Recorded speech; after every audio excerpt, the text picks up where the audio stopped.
When I was a bit younger, I used to just think, well, that's, you know, I don't want to spend £100, £150 over a weekend with girls. But now I don't really see a problem in that, really. He said to me, if you love me, you can work for me.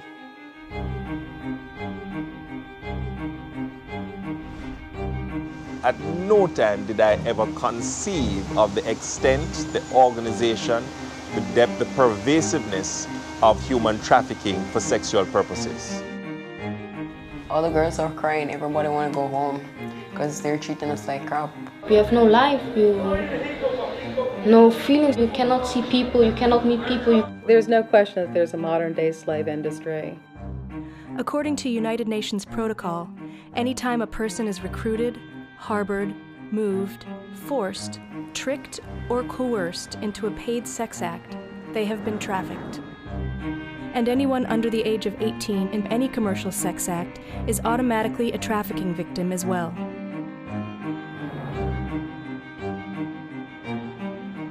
This is a problem in every major center in the United States, every single city. They come from all different parts of the world, Eastern Europe, Africa, a Dominican Republic, Ecuador, Thailand, whatever. This is an issue of men who are overwhelmingly the perpetrators, and overwhelmingly it's young girls who are their victims.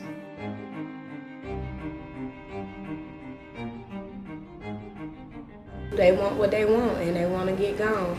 I don't think no man that have anything to do with prostitution care about any female. It's absolutely about eliminating demand. For many men, it's like going to the supermarket. On my shopping list is to have sex with, let's say, a white European woman. So you just roam the streets till you find this woman. You go in there, you pay, and you leave again. You got your product, you got your needs met, and that was it. It's the end of the story.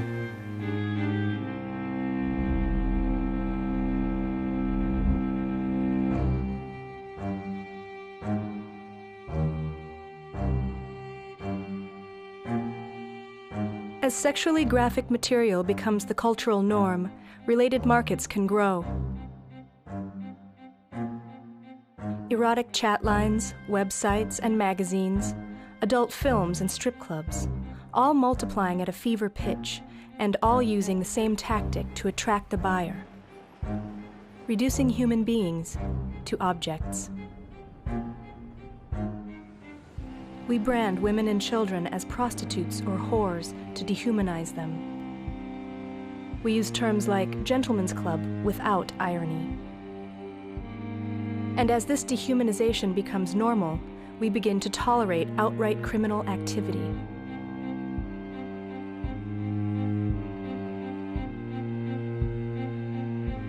Pimping now describes a lifestyle. P-I-M-P. Even the verb to pimp has come to mean to improve. All over the world, we have become tolerant of sexual exploitation. And nothing profits more from this than the commercial sex market. Looking for any entertainment tonight? Are you offering entertainment? Yes, I am. We're talking about a multi-billion-dollar industry out there that's fueling a lot of stuff that's going on. When any sexual service is bought or sold, you're describing the sex market, a market in which businesses of every stripe cater to buyers' every whim. If you have a thing for Korean women, you could go pick up this book here, which will tell you which Korean clubs you can go to, what sexual services are offered, what girls are working there. It will also have coupons so that it's cheaper. You pay cash, you pay credit card? Pay cash. From massage parlors and private clubs, to escort services, brothels, and street prostitution. In this market, human beings are the product in demand. And this so-called product is provided to the buyer in every variety and at every opportunity.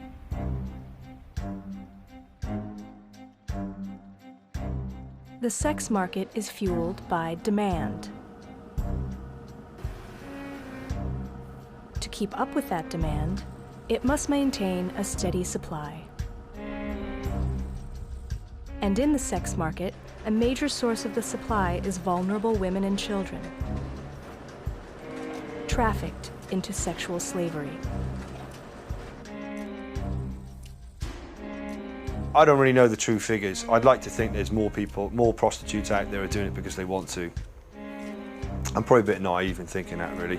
Yeah, I have different girls from any country. I got Japanese girls, I got Russian girls, Romanian girls, I got Canadian girls. These people just put me to the window and told me what I have to say, how much money I have to ask, and how much money I have to pay every day. And if I don't do it, that just kill me off my doctor. It's amazing how many clubs just pop up. You just see one open. And it's like, where do they get all these girls? And they constantly have girls just coming in and out. You see a new face there every time you go. He said he will take me out of the country, that I can have a good life, I can have a good job, and I make some money. Well, we didn't just stay in California. We were going, went to Washington and went to Arizona. We went to Texas, Louisiana, we went to Miami, New York, and London. These women are victims of sex trafficking, moved from country to country and city to city to fulfill the demand for commercial sex. However, trafficking does not always involve moving its victims from one place to another. Somebody could be in this room and living in this room, and someone could force, defraud, or coerce them into prostitution, and they'd be trafficked right here in this room. There were a set of brothers, there were 3 brothers, and with just a few little questions and the help of police detectives, eventually, we were able to determine that the father was actually selling all 3 boys to a pedophile who lived about a mile away. And they were being sold basically for beer and cigarette money.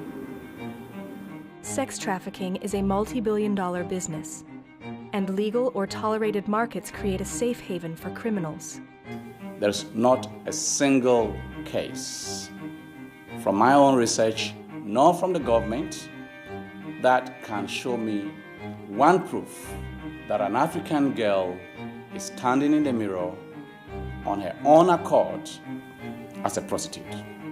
It's like a network, and the hoes keep it moving. Yeah, I'll show you my girls. Let's go. Come.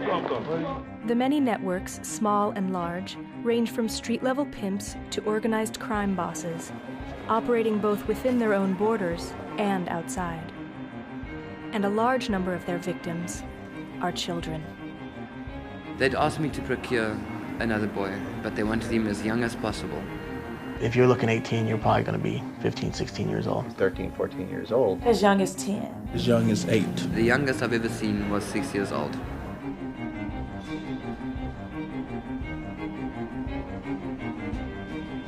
Children are easy prey for traffickers, but their victimization is also due to heavy demand. I had a young man recently tell me that he lies about his age, and he tells them that he's younger than he is because he gets paid more money.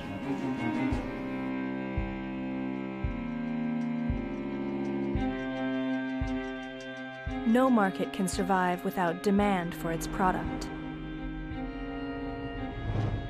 Without steady profits, the sex market and its exploitation of human beings would cease.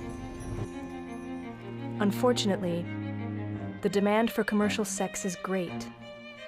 Demand, fueled by the desires and whims of the buyer. Every purchase made, no matter how small, profits and sustains the sex market. And while the buyer convinces himself that a click on a porn site, a drink at a strip club, or a visit to an escort harms no one, these actions help to keep the sex market and traffickers themselves in business. Without this demand, there would be no victims, which begs the question, who is this buyer?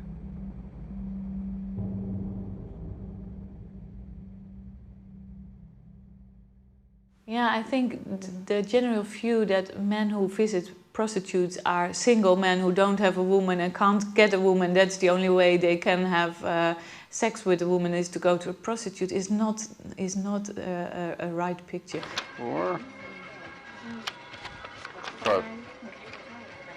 It's the average man. It could be the businessman. It could be the old man. It could be the students. It could be the tourists. We see everything out here. Everything. That's us. 90% of my clients are married. Very wealthy businessmen. Sachos, like presidents of companies. Japanese. Mostly Japanese. Some foreigners. Some of them force me, and then I say, no, don't force me for something I doesn't want to do it. And then I just jump out of the car.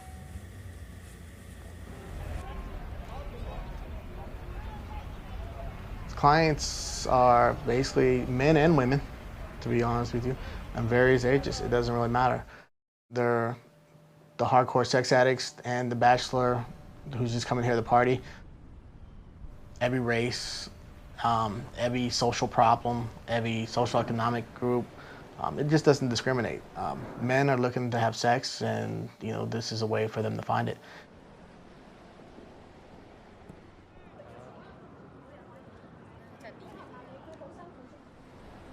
Getting used to the homeless life, I was trying to sleep out on bus stops, which I had to stop doing because people would try and pick me up from there. It was usually just males, like white males or Hispanic males. Looked like they already had a wife and kid. No matter how small, how large, how intimate, or how detached the purchase may be, anyone who exchanges money for a sexual service is a buyer. But what leads the buyer to this moment? How much? Because it's not something that happens overnight where you think like, let's do something else tomorrow. Let's go to Amsterdam, let's visit a prostitute. There's a whole story before that.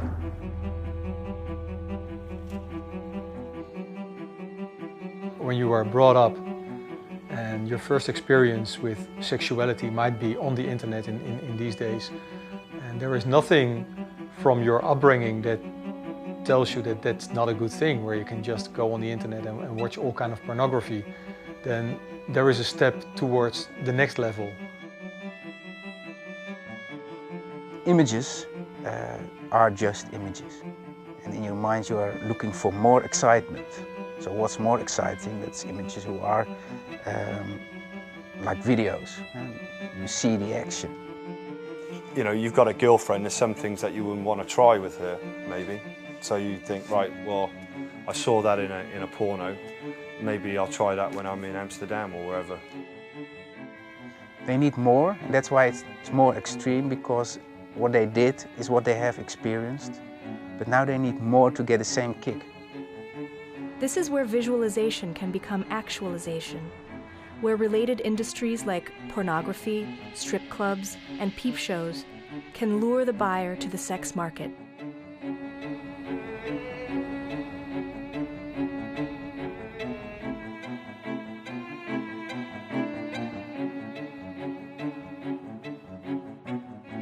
What they are telling me is that it's a kick for the moment, but it's always ending up in more shame and more emptiness. Why did I do this? Was this what I was looking for? No, it wasn't. It made me want to take it the next stage. Almost, not like a drug, but, okay, that's okay. I didn't, that was okay.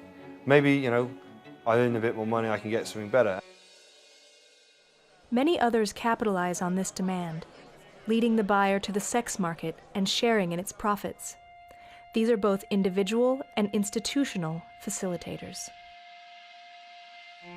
Part of it's going to the valet parker, part of it's going to the bartender. The alcohol services, which is arranging these dates, are making money. The cab drivers who are possibly bringing guys to these girls, or the girls to the guys, are making money. Some of the brothel owners have 40 windows. So if they rent this out for 2 times in a daytime, day and night, in a year time they can make 1.5 million euro only from the rent. People are making money off of women and children in slavery. It's money. I don't care how you want to switch it up, make it sound better that, oh, we're looking at the revenue. No, What you're doing is ruining children's lives and women's lives and making a fortune off of it. Not all businesses intentionally facilitate sex trafficking, but greater vigilance is necessary, especially where legal businesses are used as fronts for illegal activity. When the sex market is concerned, it's easy to turn a blind eye. What's all that cost? $7,000 extra charge.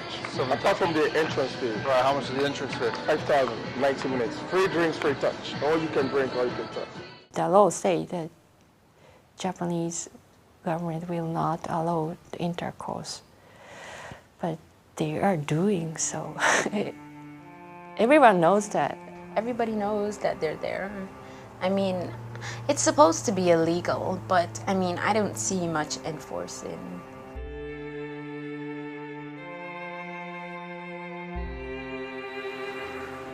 If you open up our yellow pages, and those ads are $10,000 a page for 6 months, you'll see dozens upon dozens of full-color page ads of Asian girls in big, bold block letter that say just barely 18 and their massage therapy studios. And it doesn't take a rocket scientist to figure out what that really is. In Japan, love booths provide numbered pictures of girls and streamlined internet contact so buyers can purchase whomever they choose. Since the law defines sexual intercourse as the act that you cannot sell, any other sexual service is essentially legal. There are some zoning restrictions, but you can openly advertise what sort of services are available. Oral sex, anal sex, frottage, mutual masturbation, S&M, golden showers, whatever perverse interest you have besides actual intercourse, that's available and that's legal. This veneer of legality allows trafficking to continue. And the traffickers are profiting. Let's say you're running a small pub. You have 5 girls in there. Each girl is going to be with at least, on average, maybe 3 customers a day. That's $5,000 a day that you're making. And then when customers come in and they're picking out the girls, they have to buy drinks. So that adds another $6,000 to it. Well, times 6,000 times 30, that's like $180,000 a month. Keep that up for 12 months, even after you've paid expenses and the cost of getting the girls into here and maybe making some deals with the local authorities, you're talking about $1 million. That's a lot of money. Traffickers are constantly finding new ways to profit from the human beings they see as product. The police are trying to stamp it out now very much. So now it's more through the internet, especially for child rings. If you don't want to pay the overhead of actually having a storefront, which most people are going away from because it gives the police some place to bust. Let's say you just rent an apartment and have 12 girls live in there and put an ad in the paper for a delivery service. Then your costs are even less and your profits are greater. As buyers spend more and more money, the sex market grows. And its need for product increases. When you hear child exploitation, you think this child is on the street prostituting.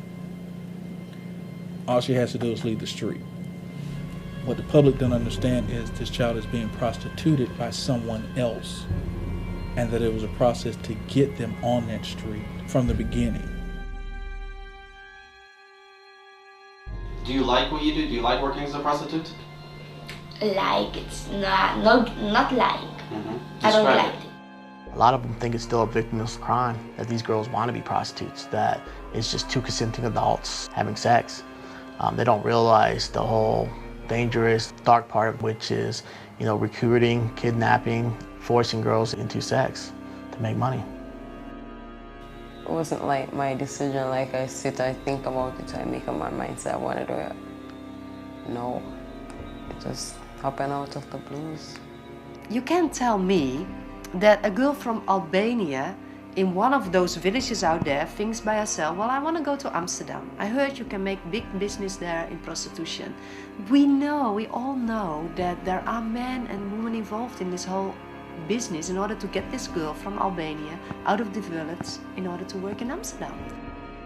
I never really wanted to spend my life like that. It wasn't nothing that I decided that, okay, this is what I'm gonna do. I'm thinking about one mother in particular who had taken one of our clients at 9.5 and said, I have to pay the rent this month, I don't have money, so you're going to go with the landlord. Victimization typically begins long before victims are trafficked into the sex market. Last year, our agency served 944 unduplicated youth. 90% of those youth have come from abusive homes, usually sexual and/or physical abuse, both. I'm going to say probably 90% of those kids, the abuses come from their parents' partner. If he was watching this, what would you tell your stepfather? I'll go to hell. Go to hell. Children who end up on the streets have already suffered some kind of abuse or neglect, either from home, foster care, wherever their living environment was. Many of them are runaways and have run away from these horrible situations. That sets them up as easy prey for pimps who will seek to exploit them on the street. One way victims are trafficked into the sex market is seduction. It could be any child from any background, because it's a characteristic of a child. They're looking for a child with low self-esteem. They're looking for a child that's seeking the love. They're looking for a child that's seeking attention. And they approach them in ways that for a girl with low self-esteem are very appealing. I'm gonna pull from my own story. I'm a survivor of trafficking, child trafficking. I was 14 years old. And the way the pimp came at me was that, one, I didn't even know he was a pimp. And he came at me as a boyfriend. Yes, he was an older boyfriend, but he cared about me. I just thought he was there. He was picking me up from middle school, you know, every day, telling me how much he cared. In many cases, we'll offer the child a place to stay, which for a child who is on the street is one of the most important things that they need. He's gonna come to you. He's older than you. He's more powerful than you. And of course, you're looking for someone, older brother, older something. And this manipulation is worldwide. Loverboy is a man, is a boy, is a guy who has actually one purpose in his mind, is to conquer, in a sense, a girl, to get a girl falling in love with him, in order to brainwash her, to manipulate her, to get her so far that she becomes like a puppet in a codependent relationship with him, so he can actually force her to work in prostitution. Do you have a pimp, a man that manages you? I have a boyfriend, yeah. At first I thought he was real respectable, real nice, that, you know, somebody I could hang with for a while.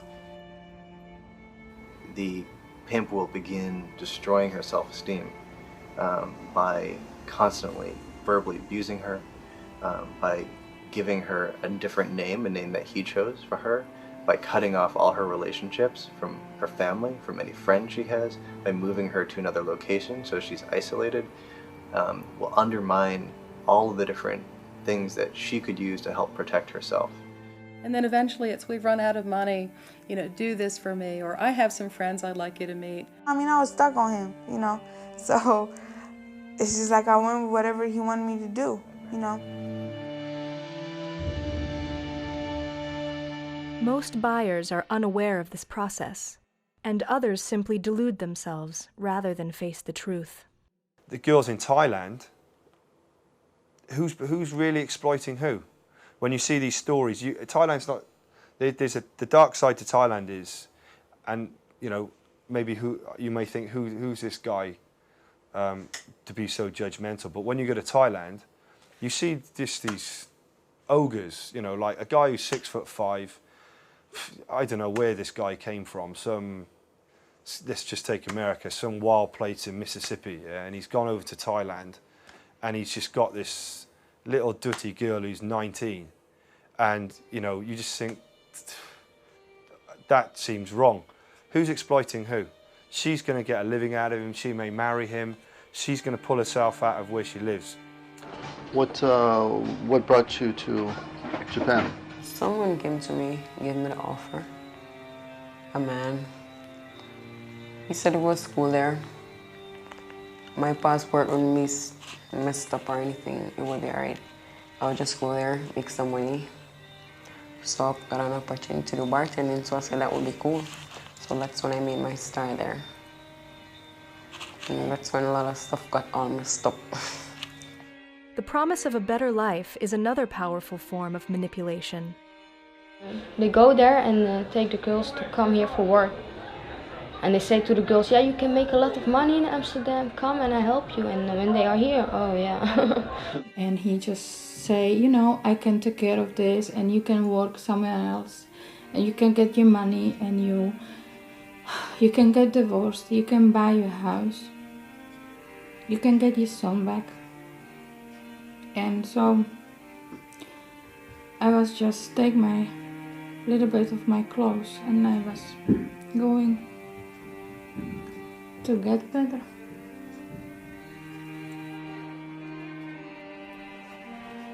He told me if I was running away or did not want to work in prostitution, that he kills my family. So they are isolated. Some of them are forced to stay in their house. They are not allowed to go out, so they don't have contact with any other people except their pimps or their clients. The Japanese or what? They are like Taiwanese, Chinese. They're not more Japanese. But if you want Japanese, I can take you to a different place. The police have tended to see these women who are trafficked into Japan as, you know, just foreign women trying to make a quick buck. They don't understand that since they don't have the proper visa, and many times their passports are taken away as soon as they arrive in the country, that they don't have freedom of movement. They can't say no. Even if they were to go to the police, the people running the place will tell them the police will just arrest you, send you home, nothing will happen to us, and then you'll owe us money for bringing you here. And they say, okay, but I arranged everything for you. I arranged your passport, the trip and whatever. So now you have to pay me back, and the work they are doing is to pay back the so-called costs. Escape from this manipulation is almost impossible for these victims. Yet some traffickers don't even bother with manipulation. There actually are situations in which women and girls are transported from place to place, and they are literally sold on what essentially is an auction block to other pimps and other traffickers. There were overseas men that came to purchase girls, or whatever way you want to put it. No matter how victims are brought into the market, sex trafficking is slavery.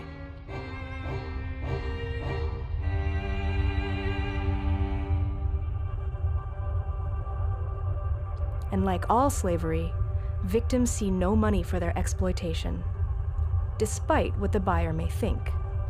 You go in, you discuss what you want, you pay your money up front. They normally give that to somebody else, I guess a banker. My whole history of prostitution, I never kept any of the money, you know.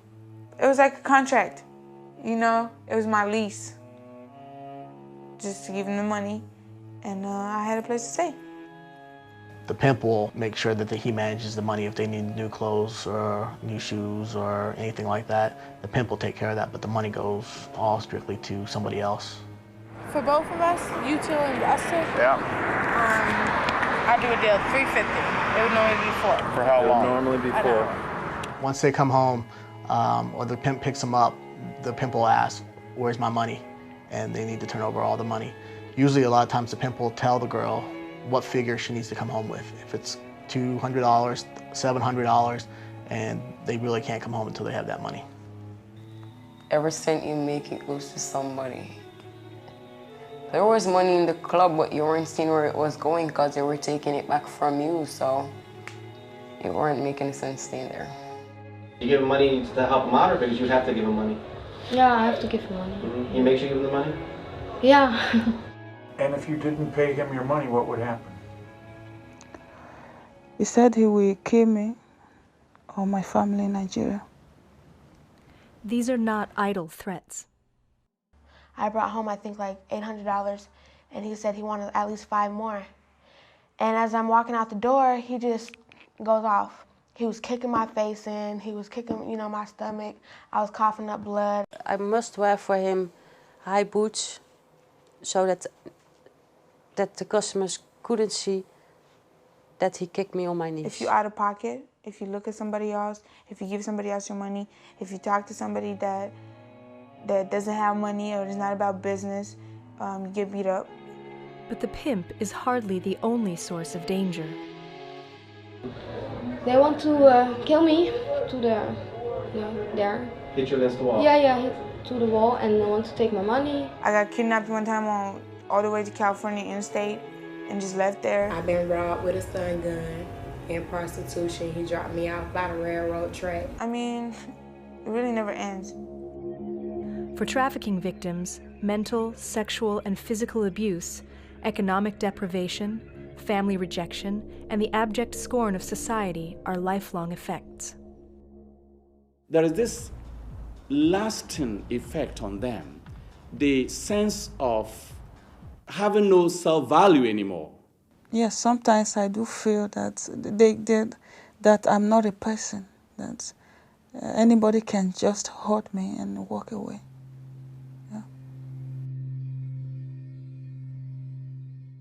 In the window is worse than, I think, because, you stay there with a little bit clothes on and everybody look at you, and I feel like a monkey in the window, like, not like a human, but, how I say that? An animal. Yeah, animal, yeah.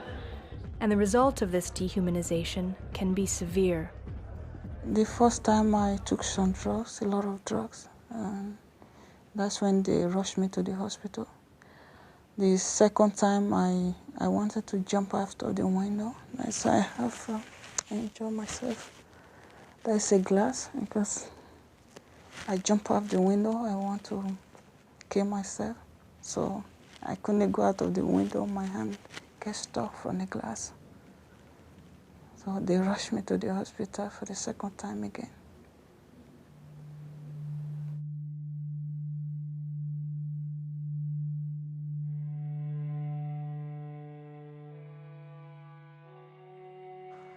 If my sister was to go into prostitution, I'd probably go out there and get her. There is no ands, ifs, or buts about it. Okay, hold on.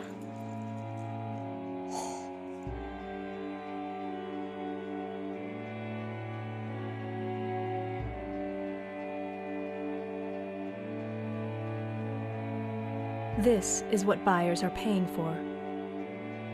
In supporting the sex market, in making traffickers rich, the buyer is causing human suffering, human pain, human slavery.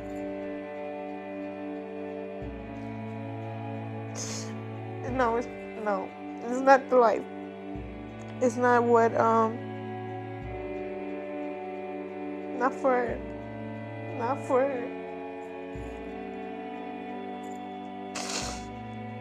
it's not worth it. It's not worth it. There is nothing. I don't care if I would have to die for her. No. No. There's nothing fascinating about it. I think about it all the time, and I just don't like to think about it. I don't want to think about it. You know, I just hope she grows up and does what I didn't do, and, you know, have a normal life.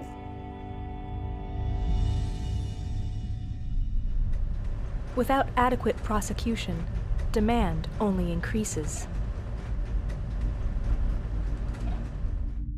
It's not something, you know, I thought about that much after. Anti-prostitution law only punish those who sell herself, but they don't punish the guy who buy the sex. We have to punish the guy who tried to buy sex, not the other person. Because I think that if she had a choice, she wouldn't do that. 受をする The men are not punished. It's just the brokers that are punished and the organized crime behind it. But the buyers, the men buyers, customers, they are not punished, which is why there's still a demand and which is why human trafficking is still prevalent. Every dollar spent on the sex market encourages traffickers to recruit more victims. So the buyer, whether aware of this or not, is directly facilitating a criminal enterprise. They're not looking for a mutual relationship, they're looking for someone to exploit. She was from Venezuela, and I can remember her name. You have to switch that button and try to forget as much as you can about the person behind the body behind the window. And then you will survive and get your need met and try to get out of there with a clear conscience. Where do we go? To your place or in the car? We go in the car. In the car? Yeah. But these buyers are not only exploiting other human beings, they are directly servicing the modern-day slave trade, a market that spans the globe. The countries I've visited are Amsterdam to start off with, Czech Republic, Thailand and Brazil. And the European ones I've been to a couple of times. And this is over the last 5 years.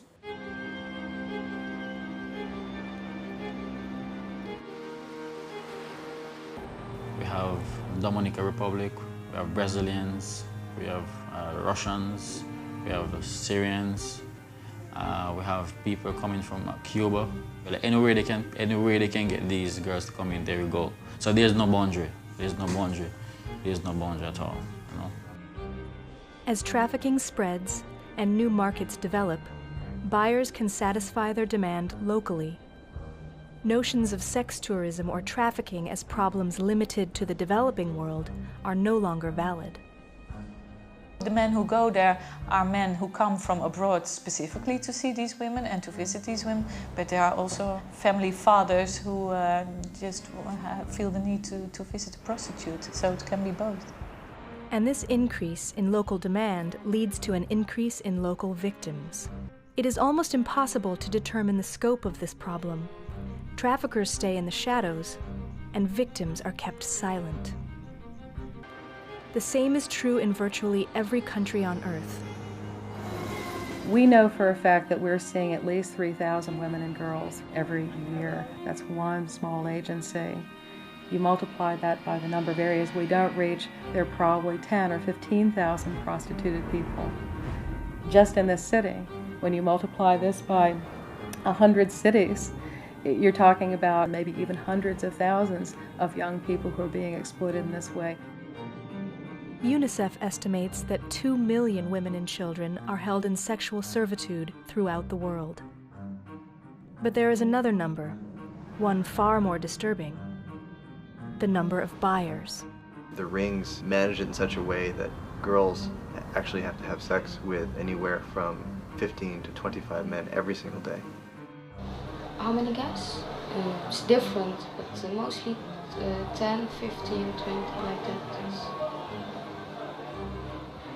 One of the primary causes of human trafficking seems clear. It happens because men buy sex. And if we could go back to who is it that is causing these young girls to be victimized, I would rather see the attention put there. No, most of the men, I think, don't think about it and don't dare to think about what they are using. But at that moment, lust is driving them and not their rational mind. It's about selfishness. It's really about the sexual need met, and the person behind it is not that important. I don't find my clients can find me.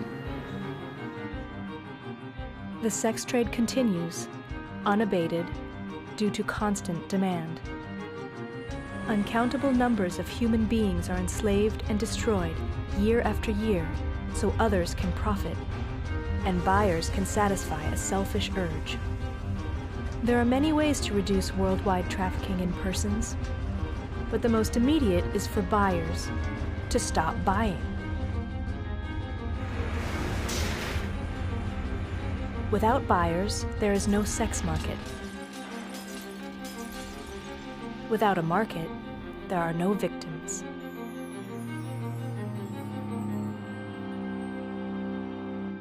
Maybe some of them really enjoy having sex. You see a lot of this in the porn industry. A lot of women just get into sex because they like having sex. You know, the whole side of it, you know. And they have sex with 10 guys and 5 of those guys will be good. But then I guess a lot of them don't do that and a lot of them switch off and they say, right, okay, well, I'm gonna do my 10 tonight. I'll do my quota.